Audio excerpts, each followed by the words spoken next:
네, 안녕하세요. 반갑습니다. 이번 시간 한전기술 보도록 할 예정인데, 우리 공부방에서도 한전기술이라는 종목을 스터디 종목으로 같이 나간 적이 있었습니다. 그리고 우리 포트폴리오에서도 이 한전기술을 8월 6일에 추가를 해놨었던 영상은 옆에 있고요. 한전기술 같은 경우에 원전 수주에 대한 기대감들 계속 물씬 풍기고 있는 상황들인데 여러 가지 모멘텀들이 있습니다. 뭐 베트남에서 원전을 수주받을 가능성들, 그리고 미국의 원전 시장에 진출하는 것들, 그리고 대미투자 펀드에서 웨스팅하우스를 인수하는 것까지 여러 가지 모멘텀들이 가지고 있는 상황인데 오늘도 주가가 긍정적인 움직임들을 보여주고 있는 상태입니다. 자, 우리 포트폴리오를 보시고 접근하신 분들이 있으실지 모르겠지만 있으시다고 하시면 댓글로 한번 말씀 한번 부탁해 주시면 좋을 것 같아요. 자, 해당 포트폴리오하고 우리 공부방 영상 하단에 댓글 클릭하시면 해당 링크 클릭하시면 공부방 입장하기 바로 공부방으로 들어오실 수가 있고요. 공부방에서는 이제 단기 종목들도 함께 나가기 때문에 스터디 공부하시는데 흐름들을 지켜보면서 분명히 도움이 되실 거라고 생각을 합니다.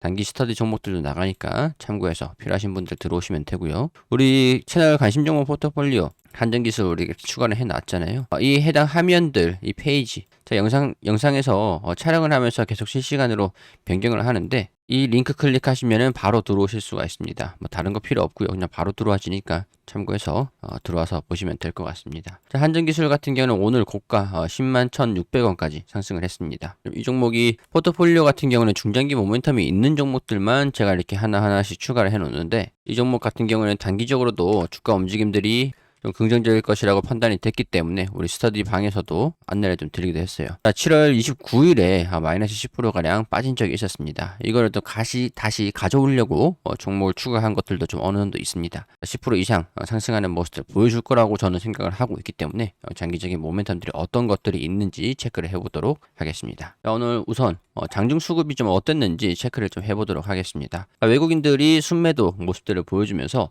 기관에서는 순매수 흐름들을 보여주고 있습니다. 기관, 금융투자, 보험투신, 연기금, 개인 투자자들이랑 외국인들 빼고 전부 다 순매수를 하고 있는 모습들을 보여주고 있죠. 외국인들 같은 경우에서도 계속 오늘 하루 종일 매도를 했던 것들은 아니고 주가가 좀 올라가면서 9시 20분까지는 순매수를 하는 모습들을 보여줬다가 1시 7분 돼서 차익 실현 물량들이 좀 나왔습니다. 다시 좀 매수하는 모습들 던지고 차익 실현하고 일부 매수하는 모습들을 보여주긴 했지만 궁극적으로는 결국에는 장 마감 때 순매도를 하면서 오후장에 들어가지고 물량을 조금 집어 던지는 그런 모습들을 보였어요. 이로써 이제 8월 6일에 순매수를 했었던 이 비중만큼은 이때 매도를 하면서 좀 덜어냈다 이렇게 보여주고 있고 8월 4일 때 이때부터 여기 순매수를 한 것들까지 포함하면은 일부 물량들은 가지고 있는 걸로 판단이 됩니다. 한 절반 정도, 한 10만 주 정도 매도를 했으니까 한 10만 주 정도는 더 가지고 있다고 판단을 할 수 있을 것 같아요. 자, 오늘 장중에 주가 흐름들이 이렇게 강세 흐름들을 보여줄 수 있었던 근본적인 원인들이 있을 것 같아요. 첫 번째 소식은 바로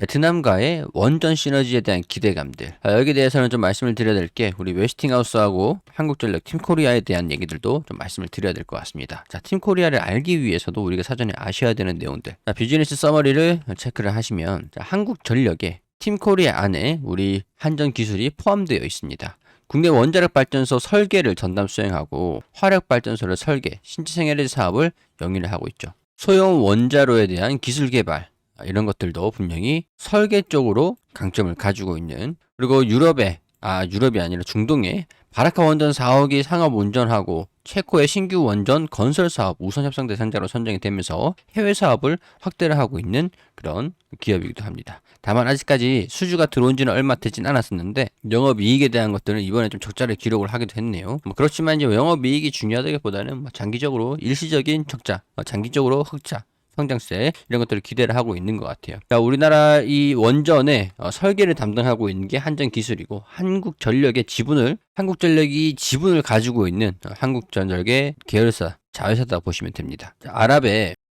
바라카 원전이죠. 이거 설계를 한 것들도 팀 코리아 안에서 한국전력 그리고 한전기술 두산 에너빌리티도 있지만 한전 KPS도 있을 것이고 한국전력 안에서 팀 코리아 안에 이 각자의 역할들이 다 있습니다. 바라카 설계 시공을 해준 경험이 있기 때문에 이번에 미국 원전 대미 투자 펀드 한국 돈으로 270조 가량이 된다고 해요. 이 정도면은 상장되어 있는 원전 기업의 지분을 인수를 할 수 있을 정도예요. 대미 투자 펀드입니다. 펀드 안에는 우리 보따리 같이 이렇게 자동차 기업, 전기차 기업, 배터리 기업, 그리고 바이오 기업, 그리고 원전 기업 이렇게 여러 가지를 지분을 4%, 5%, 10% 이상, 20% 이렇게 확보를 한다고 하면 우리 계열사로서 그러니까 웨스팅하우스를 이렇게 이런 방식으로 펀드를 운영하는 방식으로 지분을 확보한다. 뭐 이런 얘기들도 나오고 있는 거론이 되고 있는 상황들이긴 한데 만약에 웨스팅하우스 같은 경우에 우리나라 원전 기술, 주기기 기술의 원천 기술을 가지고 있는 기업이기 때문에 지식재산권 싸움도 있었었고 웨스팅하우스를 인수하는 게 가장 속이 편한 거일 수도 있지만 금액적인 부분들이 조금 문제가 될 수는 있죠. 팔지도 문제고 단순히 투자하는 목적이라고 한다면 웨스팅하우스뿐만 아니라 뉴스케일 파워 그리고 뭐 테라파워 이런 기업들의 지분을 투자를 하는 것들도 우리나라 기업들이 팀코리아가 미국에 들어가지고 수주를 받는 것에서 분명히 긍정적으로 반영이 될 수도 있습니다. 자, 이것뿐만 아니라 최근에 우리 체코 원전 수주가 확정이 됐죠. 그리고 다음에 많은 원전 수주들이 유럽의 수주들이 웨스팅하우스에 좀 넘어가고 있는 상태라고 볼 수 있는데 우리나라 같은 경우는 중동 같은 경우나 아시아 이런 쪽에 집중을 하겠다고 각서를 합의를 한 것 같아요. 그래서 아시아 쪽에서 중동은 이제 체코 유럽 시장 같은 경우는 이제 체코가 마지막으로라고 볼 수 있을 것 같고 미국으로 진출을 하느냐 아시아 쪽에 이게 이제 베트남 쪽 여기서 이제 기회를 모색을 하고 있다.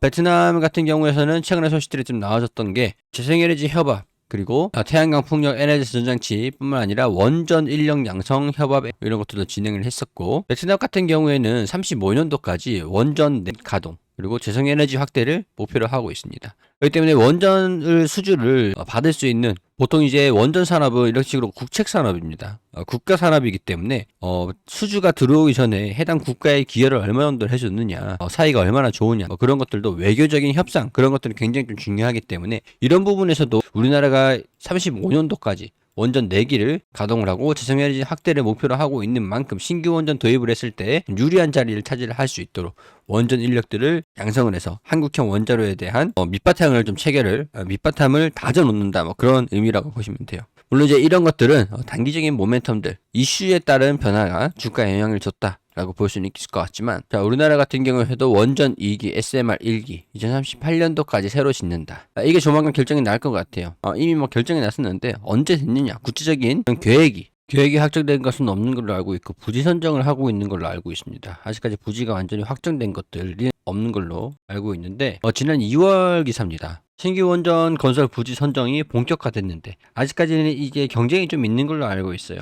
유치를 원하는 지자체도 있는 상황인데 부지가 완전히 선정이 된 건 아니기 때문에 본격적으로 이제 유치전이 들어갈 것으로 예상됩니다. 뿐만 아니라 터키 같은 경우에서도 두 번째 원전 건설 협상국으로 한국을 언급하기도 했었습니다. 그렇기 때문에 한국 같은 경우는 원전의 장밋빛 미래 이런 것들의 기대감들이 계속 반영되고 있는 상태이고 이런 것들은 단기적인 모멘텀들이 아니고 장기적인 모멘텀이라고 할 수가 있겠죠. 미국의 탈원전 25년 내에 300기 원전을 짓는다고 합니다. 그렇기 때문에 우리나라가 아까 제가 언급했었던 대미 투자를 하면서도 팀코리아가 미국에 진출을 하기 위해서 적극적으로 지분 확보를 하는 것들이 전략적으로 필요하다라는 것들이죠. 팀코리아에 포함되어 있는 기업들 중에서 특히 한국전력, 한전기술, 한전 KPS, 두산 이런 중심을 담당을 하고 있는 주축을 담당하고 있는 기업들은 이러한 수혜를 받을 수 있을 가능성들이 상당히 높다라는 것들이죠. 자, 이런 내용들은 우리 한전기술 스터디 종목들하고 관련된 소식들을 계속 전해드리고 있으니까 공부방에 오시면은 누구보다 빠르게 이런 관련된 소식들을 받아보실 수 있다라는 거. 자, 단기적인 목표가는 10만, 11만 원입니다. 11만원까지 주가가 좀 단기적으로 올라간다면 다시 이렇게 조정을 받을 가능성들. 자, 두산에너빌리티나 한국전력이 올라가는 것들 대비하면 상당히 주가가 많이 올라가지 못했었기 때문에 당장의 주가가 이런 식으로 강하게 돌파하고 쭉 고공 상승만 해줄까, 고공 행진만 해줄까, 이런 것들은 좀 살짝 보수적으로 볼 필요는 있거든요. 살짝 이 11만원 부분에서 저항 구간이기도 해요. 직전 구간의 저항권이고, 오늘도 이 상단 부분에서 외국인들의 매도세가 나와줬고, 지분이 어느 정도 가지고 있는 상태에서 여기 이 부분에서 11만원 부근까지 해서 차익 실현 물량들이 나와줄 수도 있다고 봅니다. 그렇기 때문에 중요한 건 여기서 조정을 받고 다시금 돌파하는 물량 소화를 어떻게 거치느냐, 이게 가장 중요할 것 같거든요. 물량 소화 과정들을 거치면서 여기 이런 식으로 뚫고 올라가 주면은 전고점을 돌파하는 모습들을 장기적으로 기대를 해볼 수 있을 것 같으니까 지금 이제 타이밍이 좀 살짝 오는 것 같아요. 이 구간에서 조정 지지 이거를 확인할 수 있는 시기가 점점 다가오고 있기 때문에 저랑 함께 앞으로 계속 브리핑을 드릴 테니까 저랑 함께 구독과 좋아요 해주시고 살펴보시면 좋을 것 같습니다. 자, 다른 종목들도 좀 많이 올라갔었는데 오늘 한전기술이 4.9% 11만원까지 일단은 단기적으로 올라가 준다고 하면 13% 가량 이전에 이 손실을 가져올 수 있는 것들이니까 우리 한중 NCS 같은 경우도 대표적이고 마이너스 10%까지 손절 이 리스크 가격들 터치를 했었는데 나중에 접근을 하면서 55%까지 다시 한중의 CSC 상승한 적이 있었습니다. 이번에 한전기술도 장기적으로 봤을 때는 분명히 이 손실을 크게 2배, 3배로 가져올 수 있을 거라고 생각을 합니다. 이렇게 이 손실보다 2배, 3배 올라가기를 바라신다면 우리 구독과 좋아요 한 번씩 꼭 부탁드리고 댓글로 응원의 목소리 한 번만 부탁드리도록 하겠습니다. 주가가 좀 올라가기를 바라신다면 구독, 좋아요뿐만 아니라 댓글로 화이팅 또는 저에게 응원의 한 말씀 계속 브리핑을 해주세요. 이렇게 남겨주시면 감사하겠습니다. 우리 유튜브 채널에서도 계속 다양한 종목들, 많은 종목들, 심택 이것도 대능전기도 코스모 신시대도 오늘 긍정적인 움직임들을 보여줬는데 이런 종목들도 계속 올려드리고 있으니까 모멘텀에 있는 장기적으로 모멘텀에 있는 종목들 위주로 이렇게 촬영을 해드리고 있으니까 채널 오셔가지고 많은 종목들이 있으니 참고해서 봐주시면 좋겠어요. 저는 또 내일 인사드릴 수 있도록 하겠습니다.